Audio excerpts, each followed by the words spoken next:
What's up guys, my name is MURTHY. I help co-found FAVE and all of our brands, New Republic, Grand, Oshenta, Young and Reckless, a bunch of other businesses.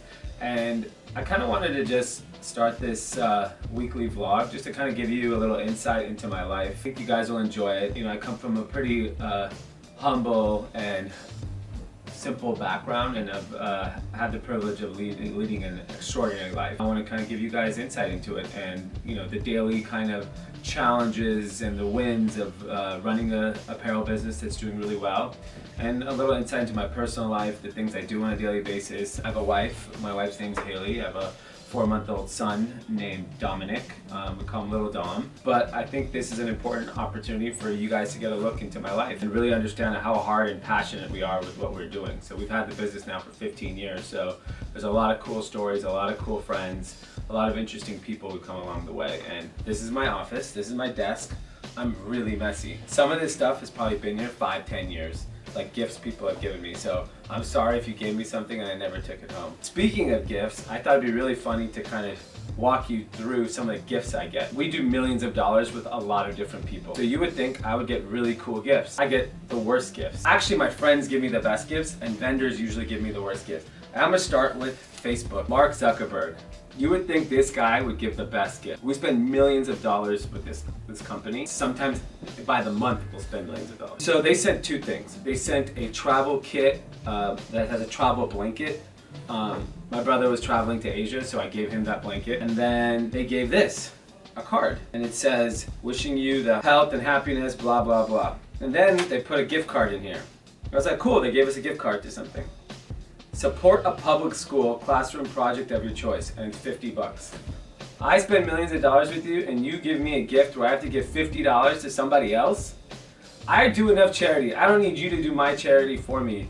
And so it's kind of annoying. This is like, if you watch Seinfeld, you know, like donation to the human fund. What is the human fund? I got him Yankee tickets. He got me a piece of paper saying I've given your gift to someone else. The human fund. Money for people. What do you think? This is the human fund. What is public school project? What is going on here? And it's only $50. The only other cool thing they'll give me is chargers. I have a ton of Facebook chargers. Other than that, I was kind of disappointed. Most of our vendors give really, really crappy gift baskets. Cheap wine, aged cheese, and crackers. They need to ban that from gifting to people. Then, occasionally you get some interesting cool stuff. Yesterday, our boy Robert gave us chocolate strawberries, like gourmet chocolate dip strawberries. Those are amazing. So if you're gonna do it, be thoughtful and send us cool stuff. So the Yankees, and we're a sponsor of the New York Yankees, they sent me something, so let's see. It's the New York Yankees. It's gotta be pretty cool. Ooh, water for crystal. This could be good. Oh, it's actually really dope. It's kind of like a paper holder for your desk, and inside of it says New York Yankees. This is dope. Thank you.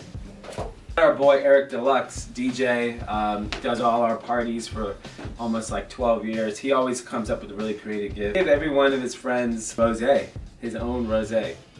It says Young Tris, which I don't know what that means, rosé vibes. Cheers to a great year and thank you. This is a creative, cool gift.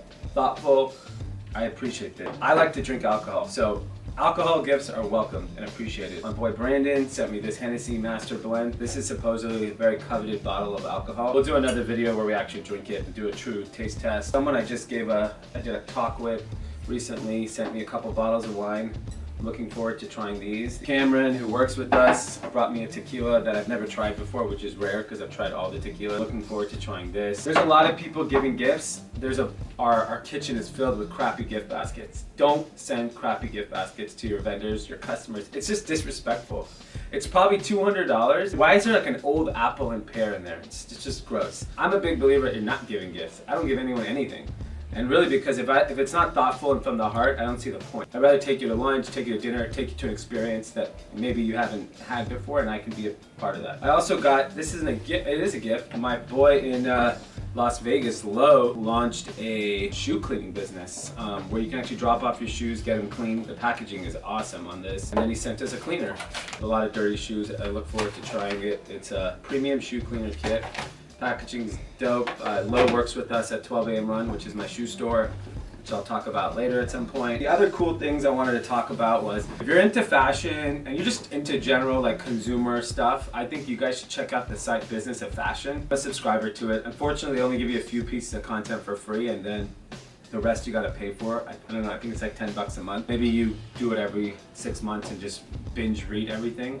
But they actually do really thoughtful, well-written articles, but I think they do some cool stuff. And they actually wrote a really interesting article yesterday, the top 10 M&A targets in streetwear. And if you know what M&A means mergers and acquisitions. Pretty much top brands that should be bought. I have a lot of opinions on this. You know, if you heard about Carlisle investing $500 million into Supreme, I thought that was pretty interesting and really changed the landscape of like streetwear and luxury. They put their list out. There's some brands that are clearly missing, but I'll quickly run you through the list. Palette, Off-White, Kith, Vetements, Fear of God, Noah, Bianca Chandon. I have some really harsh opinions on like who I think should buy these people and why. I want to see if I'm right maybe a few years from now. So Off-White, probably the hottest brand on this list. They're more than likely should be bought by like an LVMH or a Gucci group. Virgil should be the creative director of one of the large luxury houses, because if you don't, you're going to lose that audience. The next generation of luxury customers are only going to resonate with these types of brands because they connect with the customer better. So Off-White to me is like an LVMH target. They're obviously part of a conglomerate already, but it's a much smaller one. It's called the New Guards Group. So they have Palm Angels, Ben Taverniti, Heron Preston, and County of Milan. Oh, that's Marcelo Berlan stuff. So they're already part of that, but they're obviously a Italian company that's much smaller. But Off-White should be a part of one of these big luxury houses. Let him build Off-White and be the creative director of like, name your top big luxury house, Louis Vuitton, Gucci, one of those. So I think one of those guys should buy them. The next is Kith. Kith is phenomenal because they actually are successful at retail right now, which is so hard for most people to do. Ronnie's ability to market all the collaborations, their product, their retail experience is so unique. Kith is what Foot Locker should be. So I think Foot Locker or Finish Line should just buy Kith, because to stay relevant in that audience with those kids, like I don't see why a kid would go to Foot Locker over Kith. Ultimately, it's all the same product and prices. There's more exclusive stuff at Kith probably, and then they have their namesake brand, which is super popular, and they just have done a really great job in the customer experience. Fear of God's obviously doing incredible stuff. They can easily sit in a luxury house as well. He's going to stay independent and do his own thing. He's he's done an incredible job on his own, so I think that'll be interesting to see what happens. So that's kind of an interesting article I saw that I thought would be pretty cool to check out. You should check out Business of Fashion in general. I think it's super interesting. The other thing that I thought was interesting to talk about today, because it just happened yesterday, tax cut. So it got approved by Congress. You know, there's a lot of people like talking about it and having their opinions on whether it's good for the people.